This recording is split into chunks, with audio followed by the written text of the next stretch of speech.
What is up, guys? Today we're going to be trying to get some overdriven tones out of this Epiphone Les Paul Special 1 with p90s. We're going to be using a Caline or Caline, however the heck you say their pedals. It's an overdrive pedal with an octopus on it. It's great. It's going through a Marshall Origin 50. Remember, if you like these videos, give a thumbs up and subscribe. All right, here we go. Bridge position.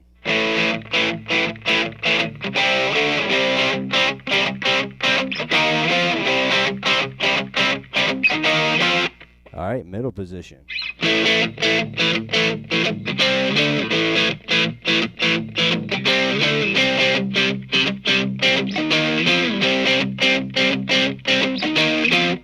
Neck position.